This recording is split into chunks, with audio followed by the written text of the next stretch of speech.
Bien, tal y como les habíamos prometido, ya está con nosotros el empresario Celso Marrancini, con quien vamos a hablar sobre diferentes temas. Pero antes quisiéramos hacer una breve reseña sobre este importante hombre de la sociedad dominicana. Celso José Marrancini Pérez nació el 11 de enero del año 1952 en Santo Domingo. Es hijo de Constantino Marrancini Risk y María Altagracia Pérez Pintado. Es licenciado en Economía con especialización en control de costos y estudios en procesamiento de materiales plásticos. También es expresidente del Consejo Nacional de la Empresa Privada y ex vicepresidente de la Corporación Dominicana de Empresas Eléctricas Estatales. Para mí un placer tenerlo aquí nueva vez en su programa Verdades al Aire. ¿Cómo está usted? ¿Cómo está la salud? ¿Cómo anda todo? Muy bien, muchas gracias. De nuevo, un placer de estar con ustedes. Y más en este día, 1 de mayo, que celebramos el Día del Trabajo en esta crisis, donde tanta gente no tiene trabajo y donde yo espero que gobernados y gobernantes tomemos las decisiones que más pueden beneficiar a esa gran cantidad de personas que hoy no saben qué comer. En ese mismo tenor, yo quisiera saber su valoración sobre los efectos del COVID aquí en el país. ¿Cuál es su evaluación? Ya salió un decreto postergando por 17 días más y hoy amanecemos con una cantidad inusitada de muertos y de infectados. Bueno, yo creo que nosotros tardamos mucho en tomar las medidas. Yo creo que las consecuencias de la suspensión de las elecciones de febrero, la estamos pagando, porque si nosotros hubiésemos hecho lo que hicimos después de las elecciones en marzo, antes, probablemente no tendríamos lo que está sucediendo. Se están tomando todas las medidas. Esta extensión de 17 días más es una nueva medida. El gobierno, nadie estaba preparado para algo como esto, pero indudablemente, así como uno tiene que reconocer que se han tomado cantidad de medidas adecuadas, pertinentes, se ha ido acelerando el proceso en los hospitales y clínicas de atención a los pacientes, se están haciendo una mayor cantidad de pruebas, tal vez no las suficientes. Pero entonces permitimos un evento como el de Puerto Plata el domingo pasado, o aquel ya de hace algunas semanas del cierre del Puente Duarte, eventos donde termina que fueron los extraterrestres que lo autorizaron. ¿Qué le Entonces, parece a usted lo que allí pasó? yo creo que realmente eso es imperdonable. Eso pasó ante los ojos de las autoridades civiles, autoridades militares, autoridades electas, incluso apoyado por el padre Chelo. O sea que eso no quiero decir que la iglesia lo apoyara, la iglesia no lo apoya, lo apoyaba un sacerdote. O sea que ahí había una irresponsabilidad generalizada en ese evento de Puerto Plata. Después se va al otro día a cerrar Puerto Plata, cuando ya realmente ha habido. Y aquí, desgraciadamente, se permitió la entrada de dominicanos, tanto de Nueva York como de España, sin ningún control. No era no permitirles entrar, era obligarles inmediatamente entraban al aeropuerto a ponerse en cuarentena como estaban haciendo todos los países. Pero eso es lo que se está haciendo, tengo entendido. Ahora, Entran y se les confina en cuarentena. ahora, todos los que entraron en esa época, nadie se llevó a cuarentena, Con desgraciadamente. 1.200 dominicanos muertos en Nueva York. Eso, Nueva York tiene una pandemia inmensa. También probablemente erraron en sus medidas iniciales. Las medidas iniciales son muy importantes. Ahora vemos a un ministro de salud que está dedicado en cuerpo y alma a resolver esto o hacer lo que pueda, porque esto no es un problema de una sola persona. Esto es un problema de todo el Él está mundo. haciendo lo que puede o lo que hay que hacer. ¿Cómo usted valora el manejo de esta crisis? A veces lo que puede, porque yo estoy seguro que él quisiera mucho más, pero esto es un trabajo en equipo, esto es un trabajo de conjunto, esto es un trabajo de todo el mundo y hay que preguntarse si todo el mundo está haciendo lo que tiene que hacer. Y cuando eso yo no me refiero específicamente ni a empresarios ni a gobierno, yo me refiero a la misma población que muchas veces desoye los llamados al toque de queda, los llamados a quedarse en casa. Pero lo importante de esto, Adolfo, es que esto ha dejado descubierto más aún todavía la enorme pobreza que existe en la República Dominicana. sea, ¿cómo tú ¿Cómo le pides? así? No, o ¿Cómo? sea, esto ha evidenciado que los números sobre la pobreza no son los que se le decía a la gente.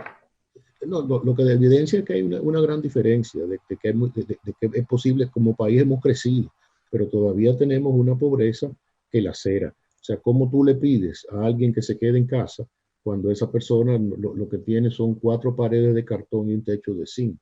Indudablemente no se puede quedar en casa.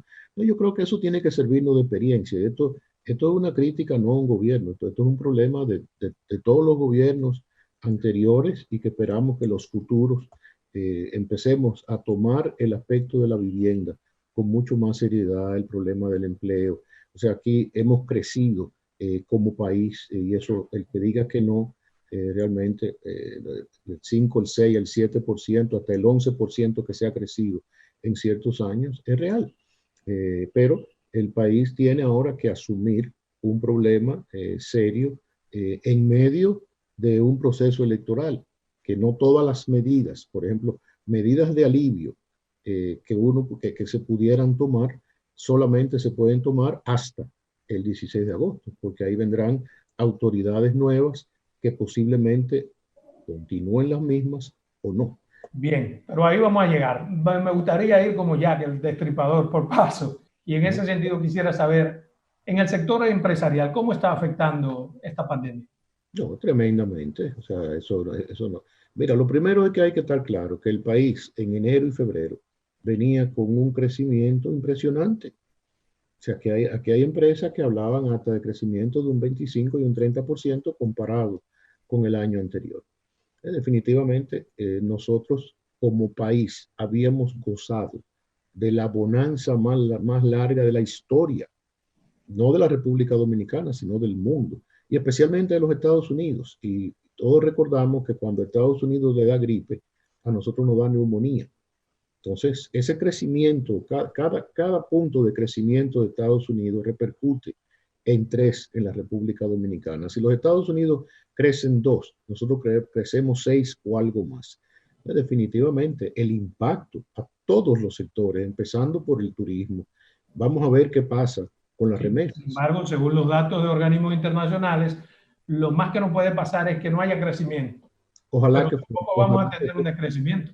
ojalá que fuera así, Adolfo. Yo creo que lo que todos queremos es eso. Indudablemente, yo admiro cuando los organismos internacionales hacen esos cálculos, porque ahora mismo, si tú me preguntas a mí cómo yo puedo hacer un cálculo de mi empresa, yo te digo que no, que yo sería un mentiroso y cualquiera que diga ahora mismo, bueno, los economistas todos tenemos una gran ventaja y es que cuando los datos no dan, encontramos otra excusa para explicar por qué el dato no dio.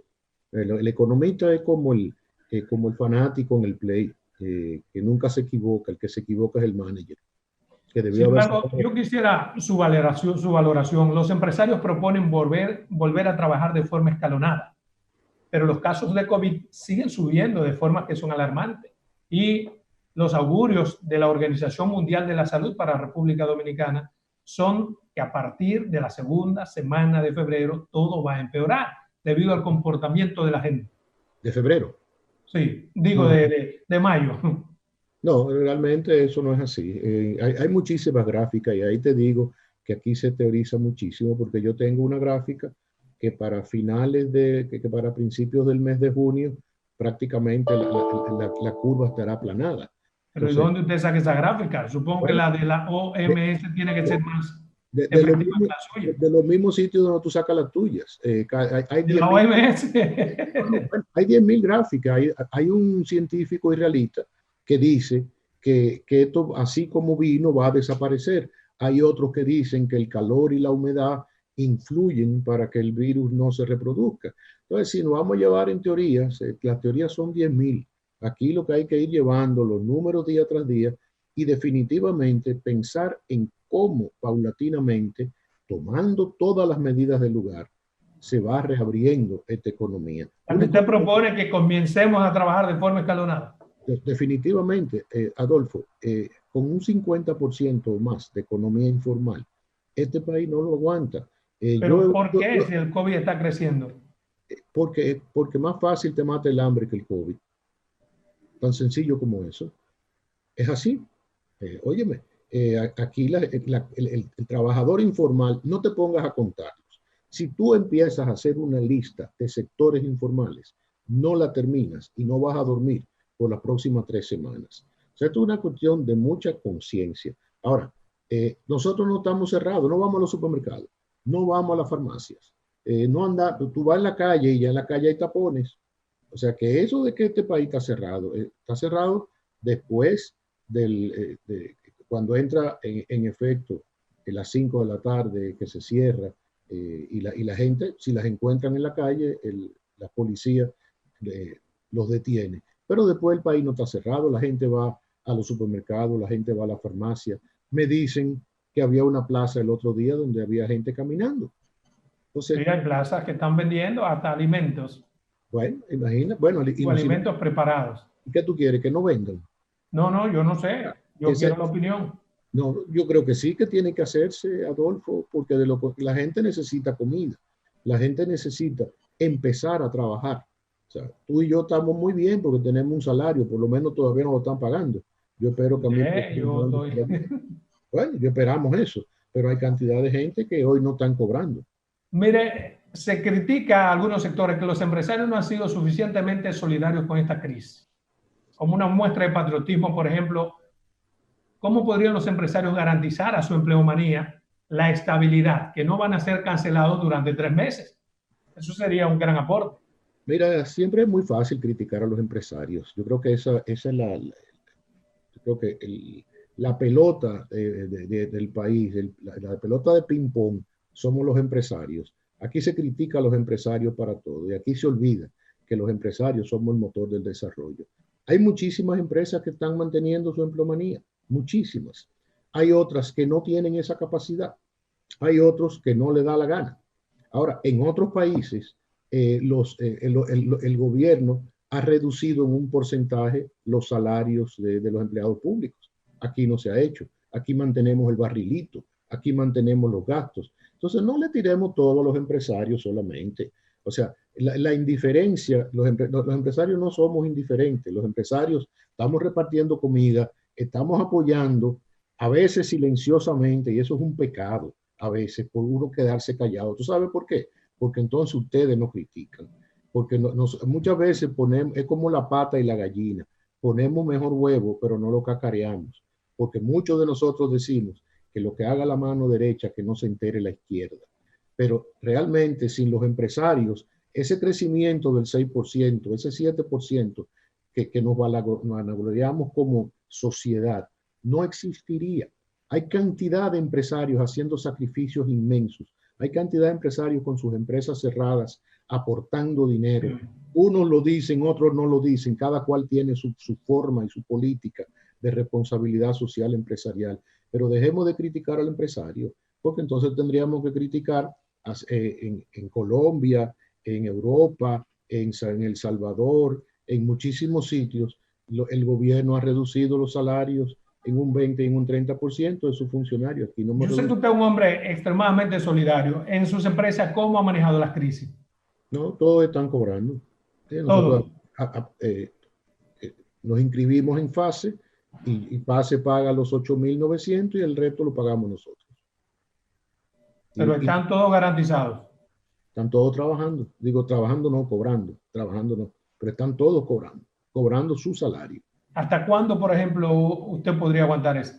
Bueno, esa es la pregunta del $1.000.000. Yo espero que sea siempre. Hay empresas que lo han hecho, hay otras que están empezando a reducir un porcentaje, porque hay que tener en cuenta también que las personas están gastando menos.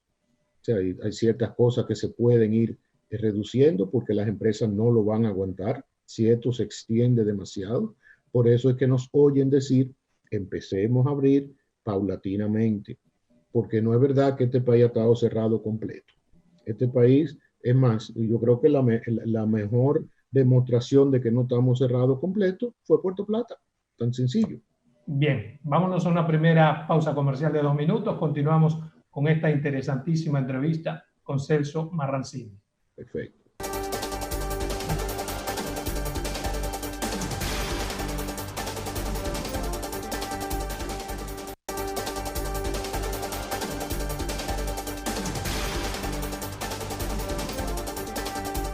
Bien, continuamos en esta interesante entrevista con el empresario Celso Marrancini. Mire, en el día de hoy el Fondo Monetario Internacional ha aprobado un préstamo de 650 millones de dólares al país para ser invertidos exclusivamente en asuntos relacionados con el COVID-19.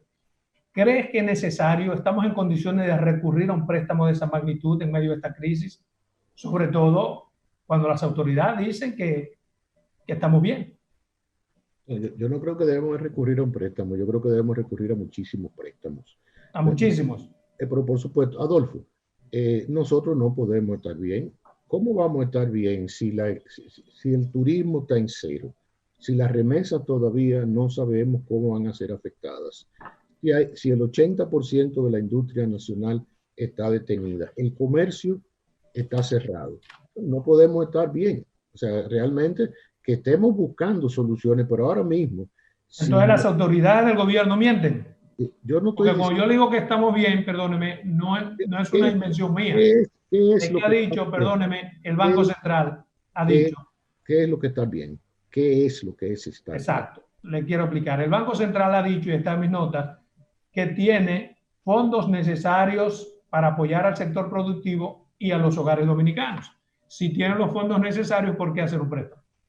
Ahora explícame si tú que eres tan acucioso en economía, puede estar bien, no la República Dominicana, no, cualquier país, cuando el petróleo, por primera vez en la historia, el precio del petróleo es negativo, porque no hay dónde almacenar el petróleo. Entonces, una cosa es que se estén tomando medidas, se han tomado medidas, lo ha tomado el Banco Central, correctas, incluso mucho más rápido que otros países. La Dirección General de Impuestos Internos ha dado cantidad de facilidades. Ahora, eso no quiere decir que estemos bien, por Dios, porque si estar bien es tener, espérate, si estar bien es tener la industria cerrada, el comercio cerrado, el turismo en cero y las remesas que no sabemos y que definitivamente van a ser afectadas, porque las fuentes grandes de remesa de la República Dominicana son Nueva York y Madrid, y es donde el COVID-19 ha afectado con gran severidad. Si eso está bien, mira, despreocupémonos. Si tener hace pocos días estaban inscritos en fase ya casi 700,000 dominicanos. Si eso está bien, Adolfo, magnífico. Entonces, pues no hay problema. Vayamos. No, pero yo estoy, mire, perdóneme, yo estoy total y absolutamente de acuerdo con usted. Una cosa es que se diga que se están tomando las medidas, porque eso que tú estás diciendo, tú estás manejando la información. No, perdóneme. Perdóneme, hermano mío. Mire, perdóneme. Yo le he leído textualmente, o sea, no estoy manejando nada. Y yo estoy en el fondo de acuerdo con usted. Ahora, lo que yo creo es que la forma en que el gobierno está manejando las informaciones no es la correcta. Explica. No, yo creo que el gobierno tiene que irla manejando. El gobierno no puede tirarlo todo a la calle. Ahora, simplemente vamos a hacer un cálculo matemático, ninguno estudiamos economía. El Banco Central tiene alrededor de 7 mil millones de dólares de reserva, ¿correcto? Y el turismo son 8,000, 9,000 millones menos, nada. Entonces, por eso es necesario en este momento tomar prestado. Muy bueno el préstamo del fondo. Yo esperaba que nos dieran 1,000 millones, no 650. Pero hay que irse al Banco Mundial, hay que irse al BID, porque otros países lo están haciendo. Hay que ver el paquete que aprobó el Congreso de los Estados Unidos, 2 billones de dólares, y acaba de aprobar otro de casi 500 millones de dólares. Realmente, aquí hay que hacer algo parecido a lo que se hizo en el 2008, donde se tomaron financiamientos y en una situación totalmente diferente, porque era cierto que había una crisis mundial como consecuencia de las hipotecas basura, pero no había una crisis sanitaria. Entonces ahora tú tienes una crisis sanitaria con una paralización total de la economía mundial. Tú puedes contar con los dedos de la mano los aviones volando, American, Delta, todos están en una situación tremendamente difícil.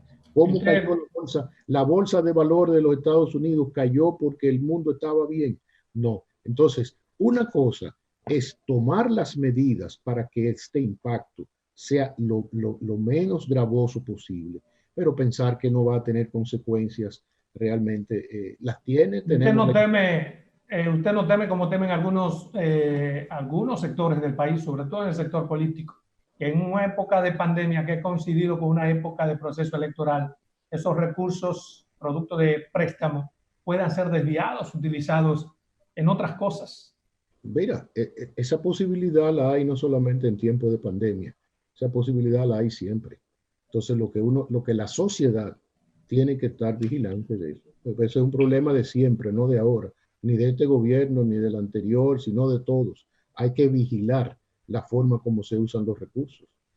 Eso es natural. Ahora, que en momentos de elecciones nosotros sabemos de toda la vida cómo han sido los procesos electorales en la República Dominicana. Inclusive, nosotros tenemos políticos que dicen cuando están en la oposición que las instituciones son débiles y después dicen que no, que son fuertes. No, nosotros tenemos instituciones muy débiles, desgraciadamente, y no es responsabilidad de un gobierno, es responsabilidad de todos los gobiernos y responsabilidad de la sociedad civil, que no ha sabido exigir más fuerte instituciones que cumplan con su rol fundamental. Mira, quisiera su valoración. ¿Usted está de acuerdo o podría decirme cómo ha colaborado el gobierno con el sector empresarial? ¿Ha sido efectiva la colaboración? ¿Tiene alguna vía en el que, qué sé yo, esa coadyuvación ayude a todos? Sí, ha sido efectiva. Realmente ha habido facilidades tremendas por parte del Banco Central. Pues, el Banco Central ha facilitado recursos tanto en pesos como en dólares a la banca para que la banca eh, financie a sus clientes con tasas entre el 8 y el 9%. La renta ha dado cantidad de facilidades sobre el pago de impuestos sobre los activos, sobre el anticipo, ha pospuesto cantidad de impuestos, o sea que realmente esas medidas son las que todavía nos mantienen a flote, a pesar de la desaceleración de la economía y del cierre de múltiples industrias y múltiples comercios. ¿Podría cuantificarse cuánto ha aportado el sector empresarial al que usted pertenece a esta crisis? Si es posible, si no. Eso es muy difícil porque una cosa es lo que tú aportas como ayuda directa a las necesidades de la población y eso es incontable siempre porque hay algunos que lo dicen, hay otros que no lo dicen, hay unos que mantienen los empleos de sus empleados, otros que no. Eso es una cifra extremadamente. Como conjunto no han hecho un aporte, no. No, sí, como, bueno, y ahí hay un grupo que a través del CONEP ha aportado 450 millones de dólares. Hay otro que no lo hemos hecho a través del CONEP, sino a través de otras asociaciones, a través de juntas comunitarias, a través de la iglesia, a través de los bomberos, a través de iniciativas que se hacen en barrios de escasos recursos.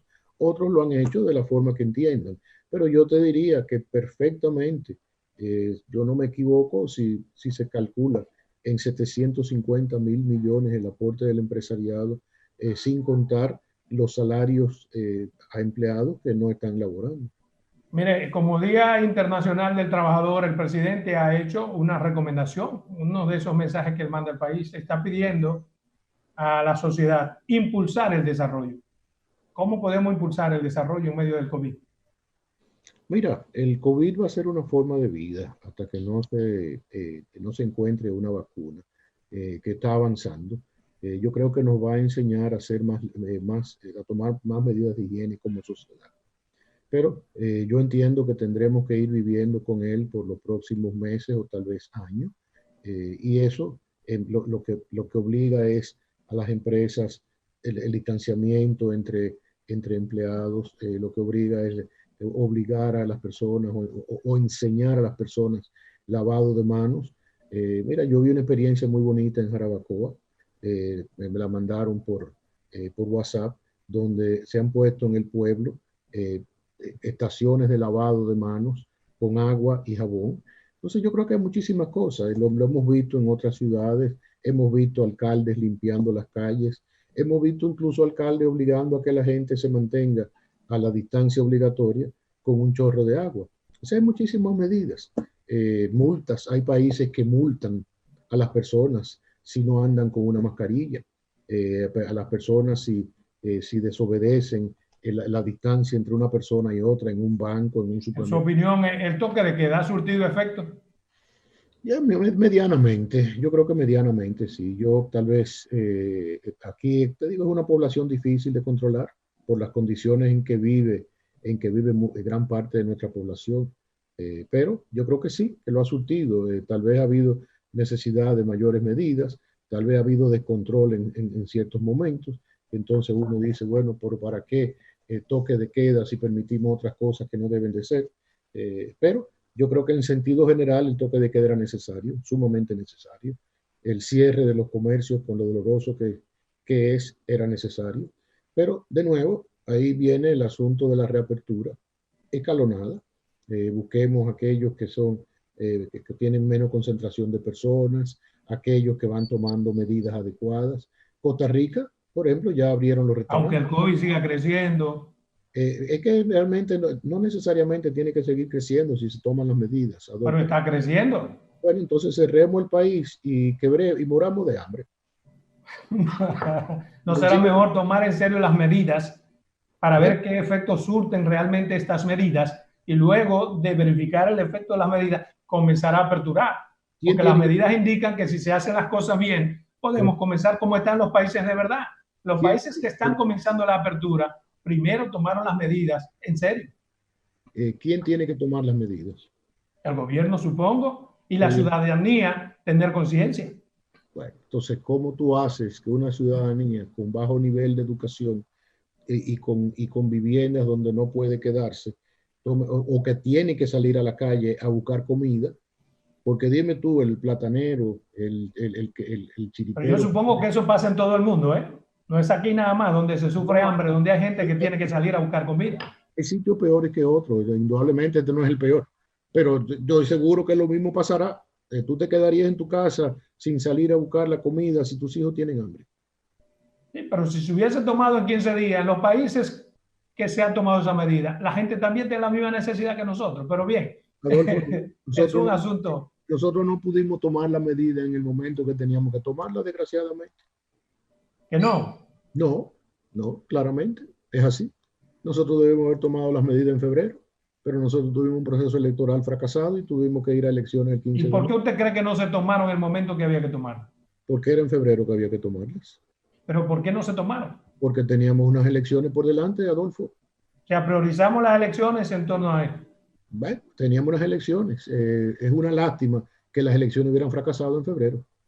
Bien, mire, me gustaría su valoración sobre los presuntos actos o intentos de actos de corrupción con licitaciones amañadas en medio de una crisis tan dramática como esta. Mira, yo creo que la dirección de compras tomó la decisión que tenía que tomar y fue cancelar las compras de todas esas personas. Eso sucede no en tiempo de pandemia, eso sucede siempre. Hay siempre aprovechados que quieren lucrarse in, indebidamente. Entonces yo creo que las medidas tomadas por la dirección de compras y contrataciones fue la adecuada, suspender a todas estas empresas. Eso fue una medida del gobierno, no de compra y contrataciones, Bueno, compra y contratación es parte del gobierno, en lo Adolfo. ejecutivo. No, Mire, pero está bien. compra y contratación es parte del gobierno. ¿Quién tomó la medida? La medida se tomó. Exactamente. Mire, a pesar del COVID, están aquí haciéndose todos los aprestos para las próximas elecciones. ¿Cuál es su valoración en ese sentido? Que para el 5 de julio podremos hacer las elecciones, que hay que tomar una idea que hemos discutido algunos, indudablemente nosotros no somos Junta Central Electoral, que se podría dividir de nuevo la votación entre hombres y mujeres, o las mujeres en la tarde o en la mañana, y empezar más temprano y terminar un poco más tarde, permitir que las personas más vulnerables puedan votar temprano, aquellas de más de 65 años de edad, o que tengan alguna condición específica, tener todas las medidas de seguridad. Otros países han votado ya en medio de COVID también, tomando las medidas adecuadas. Bien, vámonos a una segunda pausa comercial. Regresamos en 2 minutos.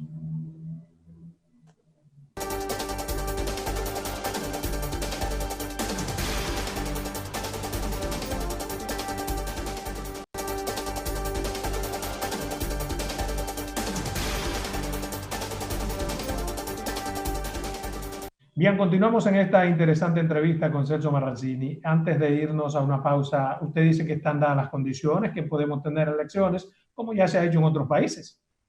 Así es. Yo digo que hay que crear las condiciones, o sea, hay que crear las condiciones de control en los colegios electorales. Inclusive, si hay colegios electorales que tienen demasiados votantes, abrir otro colegio al lado.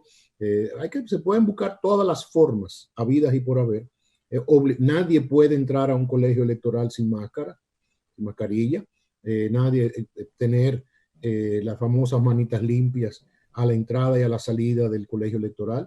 O sea, todo eso, tener las precauciones con los miembros de la mesa, todo eso se puede hacer perfectamente.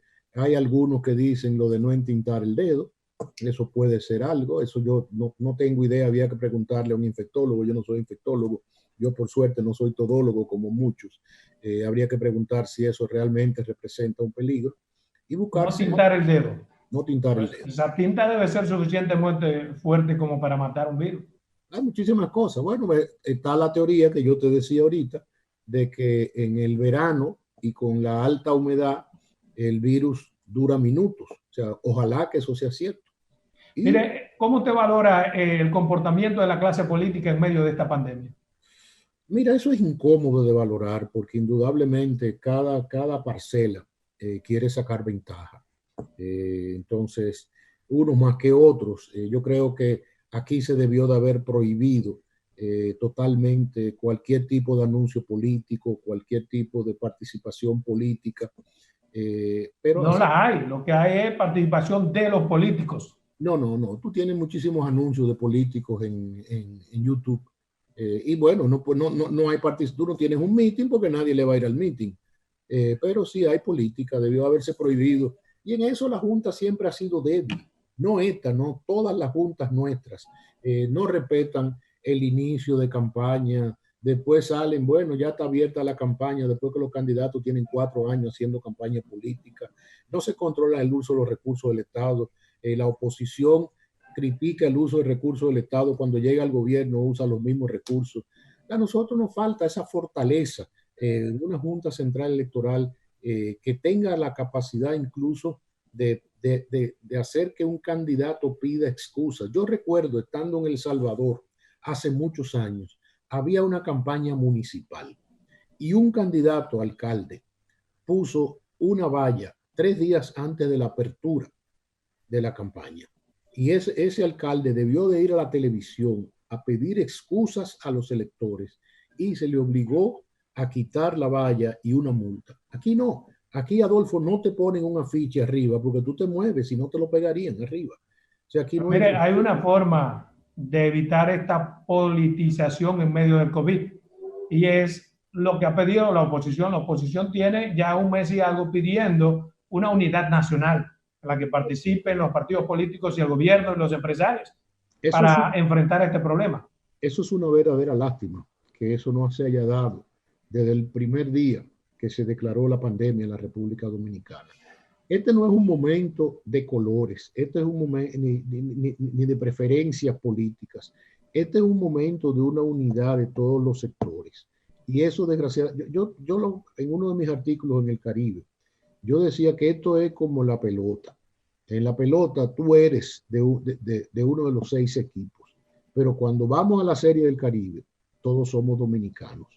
Y aquí ha faltado eso definitivamente, que se reúnan todos, la clase política, la sociedad civil, los empresarios, las iglesias, organizaciones como Juan 23, todas esas organizaciones de la sociedad civil que tienen un peso ya en la sociedad que nadie puede pensar en no tomarlas en cuenta.